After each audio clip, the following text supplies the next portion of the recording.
Aí depois de 10 anos, né, eu estava morando lá em Santo Antônio do Monte, Minas, tinha saído de Belo Horizonte, e aí um dia eu estava lá preparando esse folhetim que saiu agora do Watchmani. Para os irmãos verem, esse folhetim está preparado para ser publicado em 15 anos. Saiu agora.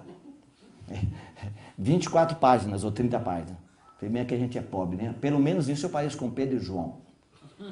Não tenho prata nem ouro. Nesse ponto eu pareço com ele.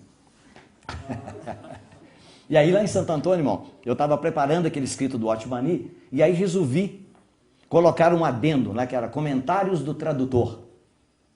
E aí naqueles comentários, o que eu ia fazer? Eu ia colocar alguns pontinhos ali para dar umas mensagens indiretas para aqueles que tinham me machucado.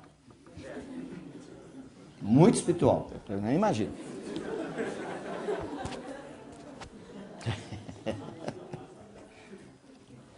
E aí o que eu fiz? Eu fui contar a história do José, né? José do Egito. Então eu comecei a descrever a história do José do Egito e tal, que ele era amado do pai, e aí os irmãos começaram a ter inveja dele, perseguiram, né? Colocaram ele no poço escuro, aí passou uma noite lá, o coitadinho e tal. Você já sabe quem é o José, não precisa eu falar. E aí, no dia seguinte, passa uma caravana lá de ismaelitas, midianitas e vendeu o coitadinho do rapaz, né? E ele foi embora para o Egito. E aí o que aconteceu? Os irmãos dele mandaram ele para o lugar que Deus queria que ele fosse. Que era para sentar no trono do Egito. Aí já sabe, eu vou sentar no trono, eu sou José. Lógico.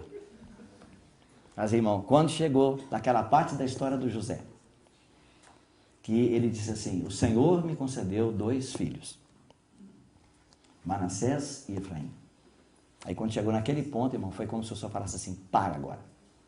Eu estava lá no meu computador, né, meu micro lá, digitando, e ele falou, para agora. E eu senti que se eu desse mais um toque ali, o computador queimava. Queimava na hora. E eu parei, tá bom, Senhor, vou parar aqui agora. Então, muito bem, então preste atenção agora. Olha o que o José está dizendo. Ele está dizendo, Deus me deu um filho chamado Manassés. Por quê? Porque ele me fez esquecer a casa do meu pai. Aí, irmão, veio a palavra do Senhor veio para mim dizendo, se você não esquecer o que aqueles irmãos fizeram com você, você nunca vai ter o Efraim. Você tem que ter o Manassés, ou seja, esquecimento. Esquece. O que é a casa do meu pai? É a minha família, são aqueles irmãos. Esquece o que aconteceu. E os irmãos sabem, Efraim significa duplamente frutífero. Até hoje ele não chegou, estou esperando. Mas, irmão, graças a Deus, Deus me deu Manassés. E aí, depois disso, desse acontecimento, aí recebi um convite para ir falar para aqueles irmãos. Aí eu tremi nas bases, porque eu falei, puxa, 10 anos. 10 anos. E agora voltar a emoção, os irmãos já sabem, para mim chorar é uma coisa muito difícil, eu tenho muita dificuldade para chorar. Meus olhos quase não saem lágrimas, né? Não sei porquê. Mas eu falei, vai ser difícil. Para mim, com a esposa, irmão, quando eu cheguei, eu não acreditei. Estava lotado, sabe? Tinha gente que não reunia ali, os irmãos da minha cidade. Não vou falar que tinha de Contagem, porque aí eu não sei. Alguns irmãos de Contagem estavam lá também. Quando eu bati os olhos, que eu vi aquele salão lotado. E aí o Senhor falou comigo, que a minha mensagem naquela ocasião era o Deus de Jacó. Essa foi a minha pregação. O que quer dizer o Deus de Jacó? O Deus do enganador. O Deus, não é? Como é que seria a palavra aí? Suplantador. Alguém que passa alguém para trás. Deus não se envergonhou de colocar o nome dele com aquela pessoa, viu, irmão? Ele não disse que ele é o Deus do Isaac. Se você contar no Velho Testamento todo, o número de vezes que ele é o Deus de Jacó ultrapassa. É quase o dobro do Deus de Isaac. Desculpe, o Deus de Israel, me perdoe. Porque o nome dele foi mudado. Mas o nome de Deus de Jacó, irmão, vamos dizer que seja 15 para 8, 15 para... Então, irmão, Deus não se envergonhou de dizer, eu sou o Deus desse homem aí. Vai falar que ele é o Deus de Abraão, de Isaac, de Daniel, Jeremias, tudo bem. Mas Deus de Jacó, irmão, o nome dele já é negativo. Aí tudo bem, aí eu preguei para os irmãos aquilo. Aí ele falou, outra palavrinha que você vai pregar. e a Pedro. Só isso. Meus irmãos lembram? Quando as mulheres vieram e disseram, olha, os anjos apareceram para nós, diz que o Senhor já ressuscitou, e mandou um recado dizendo, ide dizer a meus discípulos e a Pedro. Irmão, não sei quantos de vocês sabem o que significa ir a Pedro. Que a última palavra que Pedro disse para o seu grande amigo foi, não conheço este homem. Essa foi a última palavra que ele falou. E aí você pode imaginar, quando ele saiu, chorou amargamente, quando o Senhor olhou para ele, saiu andando lá, né, pela negação, porque ele estava arrependido. E quando ele voltou de tarde, lá pelas 6 horas da tarde, que ele foi para a casa de João, que sabia que ele ia cuidar da mãe de Jesus, quando ele chegou, olhou para o rosto dos dois e sabia o que tinha acontecido. E quando João disse, olha, o Senhor morreu. Coitado do Pedro. Que pânico. Ele disse, puxa, as últimas palavras que eu falei para ele é que eu não conheço ele. E agora? Porque ele não tinha esperança da ressurreição. E por isso que ele negou o Senhor. Por isso que ele falou, tem pena de ti, Senhor. Não foi assim? Mas quando o Senhor ressuscitou, se ele falasse, ide dizer a meus discípulos, o Pedro nem levantava do lugar. Talvez ele estivesse sentado naquele quartinho lá do fundo da casa, com a luz apagada, né? Na maior depressão e abatimento. Então, irmão, um homem cheio de problemas, cheio de fracasso. Deus de Jacó e a Pedro. Os dois são parentes assim, ó, né? E parentes próximos nossos também, muito próximos. São os dois que nós mais amamos, né? No Velho Testamento e no Novo. Que é um espelho para a gente. E aí, irmão, quando eu acabei de pregar, o Senhor falou, agora diga para esses irmãos que você é o Jacó e você é o Pedro. Falei, puxa, Senhor, então, eu sou Jacó, irmãos, e eu sou Pedro. Irmão, a partir daquele dia, tudo acabou. Graças a Deus. Eu disse para os irmãos, eu não sei se o Efraim já veio. Mas algo mudou na minha vida, mudou. Mudou, irmão. E mudou muito. Sabe por quê, irmãos? Porque há uma coisa básica, principal. É que a Bíblia diz, Deus é amor. Deus é amor. Amor, irmão, não é uma coisa, não é um sentimento. Amor é uma pessoa. Um dia a fé vai acabar. A esperança vai acabar. Mas o amor, irmão, não passa, jamais. O amor nunca falha. Irmão, não se preocupe se você não conhece muito bem a Bíblia, se você não interpreta bem a Bíblia, se você não sabe versículo de cor, irmão. O importante, não estou dizendo que você não deve ler a Bíblia, por favor, não me entenda errado. Ler a palavra, estudar a palavra, mas tem muitos irmãos que eu não consigo guardar, não lembro onde é que estão os lugares. Mas, se Deus manifesta na nossa vida, Deus é amor, irmão, isso é o que vai perdurar por toda a eternidade. O que é isso, irmãos? Em Filadélfia. É amor fraternal. Tá vendo, irmão? Esse Filadélfia que nós estamos, né? Nós queremos viver, né? Que nós estamos querendo viver dentro dessa realidade, irmão, e inclui todos os irmãos. Indistintamente, irmão. Não jogue pedra. Não critique o irmão que está lá na denominação. Não jogue pedra no pastor que está lá. Nós sabemos que tem muito picareta, nós sabemos que tem. Sabemos que tem muito que pratica simonia para ganhar. Nós sabemos que tem, mas irmão, tem muita gente sincera. Eu fui pastor batista. E quando eu era pastor batista, se tivesse um presbiteriano na minha congregação lá, eu não dava ceia para ele. Eu falava com o diácono, aquele ali você pula. Né? E às vezes até chamava de primo, não chamava de irmão. Só porque não foi batizado. Mas sabe como é que eu fazia isso? Se Jesus estivesse do meu lado, eu ia abraçar com Jesus, falando, tá vendo, Senhor, aquele ali, ó, não batizou, não dou ceia para ele. Mas com a maior sinceridade, achava que Jesus ia bater palma. Muito bem, pastor Batista. A luz que eu tinha. Irmão, não se esqueça, irmão, de uma coisa. A figura que você tem de restauração na Bíblia, o livro de Esdras, Neemias, Esther, Ageu, Zacarias e Malaquias. No livro de Esdras está escrito que quando o povo saiu da Babilônia, havia 2 milhões de judeus lá. Mas só 50 mil saíram.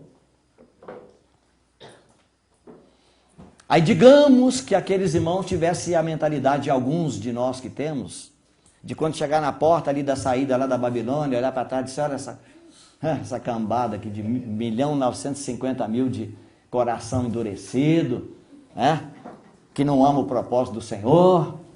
Ô gente, vamos dar uma despedida para eles aqui, cada um pega uma pedrinha dessa aí bem redondinha, e vamos jogar pedra para lá, para a Babilônia, vamos destruir a Babilônia. E os irmãos judeus que estão lá. Bom, uma pedra ia na cabeça de quem quer acertar? Do Esdras. Que ele só vai voltar 60 anos depois. Outra pedra vai acertar na cabeça da Esther. E outra pedra na cabeça do Neemias. E outra pedra na cabeça do Mordecai. Sabia disso, irmão? Então, irmão, não critique quem está lá. E a outra coisa, irmão, não esqueça de uma coisa. Se você viu alguma coisa, é porque o Senhor teve misericórdia e revelou para você. Não foi porque você buscou. Não foi porque você leu o livro do Otmani, Vida Normal da Igreja Cristã. Porque quando você leu, você não entendeu patavina. Como eu também, quando li. Eu tive a ousadia, irmão, de comprar o livro lá em Porto Alegre, quando eu fui visitar o Ortiz, lá em 74, mais ou menos. Comprei o livro na volta, voltei lendo. Quando cheguei em Belo Horizonte, fui convidado para falar junto com o Christian Schein. Primeira vez. Qual o meu assunto? Vida Normal da Igreja Cristã. Eu não sabia nem que o galo estava cantando. Sabia nada do livro, mas fui pregar sobre aquele livro. Não, irmão, não esqueça de uma coisa, irmão. Está escrito lá em Isaías, está escrito no livro de Esdras, que o Senhor despertou o espírito de Ciro. Sabe o que é despertar o espírito? Ele nasceu de novo. O espírito, para ser despertado, ou ele nasce de novo e continua morto. Mas o Senhor deu o novo nascimento, diz o Ciro, meu pastor, e executará toda a minha vontade. Ele edificará a minha casa. E aí ele deu uma ordem dizendo, quem é do Senhor suba a Jerusalém. E aí diz a palavra, subiram todos aqueles cujo espírito o Senhor despertou. Irmão, Deus não despertou o espírito do outro, como é que você... Irmão, uma unidade da igreja, irmão. A igreja é uma só, mas irmão, não consigo ver. Mas você tem que ver. Ele está escrito aqui, ó. A igreja é o corpo de Cristo. Irmão, ele não recebeu revelação. Irmão, é um privilégio. E não esqueça, irmão.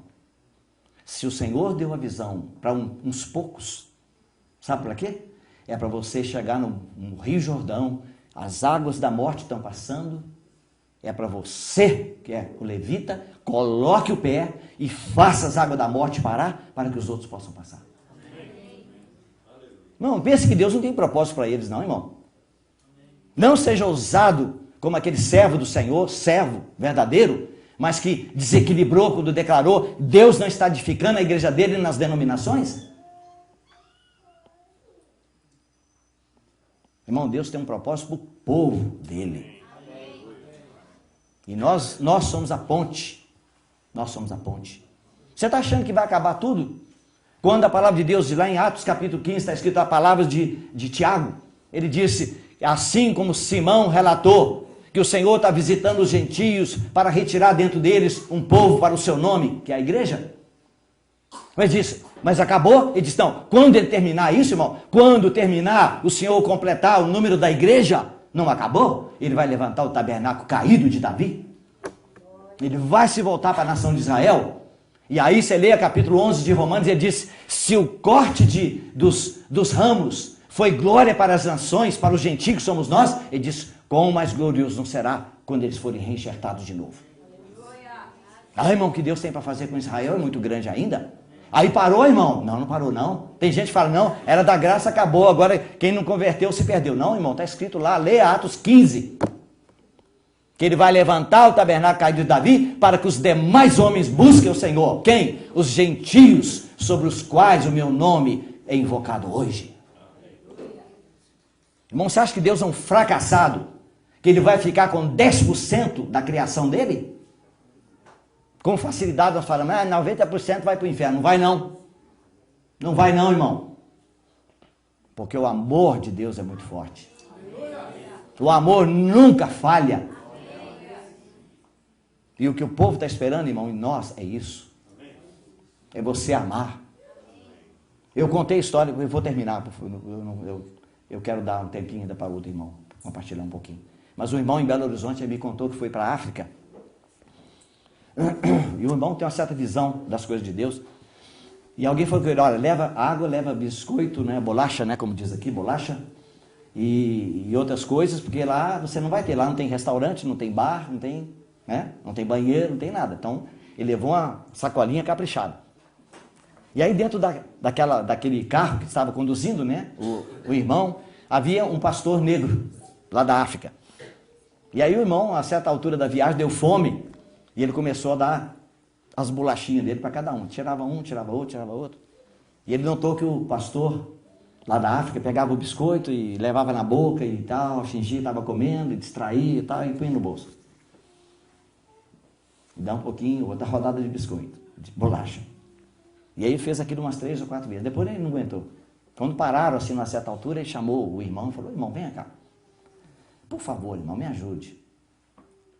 Eu estou notando que o irmão não está comendo as bolachinhas que eu estou dando. Aí disse que os olhos dele escorreram as lágrimas. Ele falou, por quê, irmão? Estou guardando para os meus filhos. Eles não têm o que comer. Você tem coragem de jogar a pedra num pastor desse, irmão? Eu acredito que quando chegar no tribunal de Cristo, o senhor vai falar comigo, Delcio Meirelles, engraxa o sapato dele. Ele não tem visão nenhuma, irmão. Não praticou nada disso. Ô, irmão, quantos que estão dando a sua vida para servir o Senhor? E você sabe o que mais? Tem uma pessoa que não voltou para Jerusalém. Ele ficou lá na Babilônia. Sabe quem? Daniel. Ô, irmão, eu imagino, eu estou só com 63. Só com 63 anos de idade. Embora não pareça que eu tenha tanto, mas é 63. Irmão, se eu estivesse no lugar do Daniel, quando eu vi que era a multidão, 70 anos ele aguardando o cumprimento do propósito de Deus. E agora ele leu o profeta Jeremias e ele vê que os 70 anos passaram. Ele disse, acabou. Agora vamos voltar para casa. Vamos reedificar a casa do Senhor. E ele mesmo pode voltar. Oh, irmão, imagino, Daniel, velhinho, 90 ou 90 e tantos anos. Cabelos grisalhos. 50 mil saindo. E aquele velhinho que ama Jerusalém, que orava 3 vezes ao dia, com a janela aberta, voltado para Jerusalém.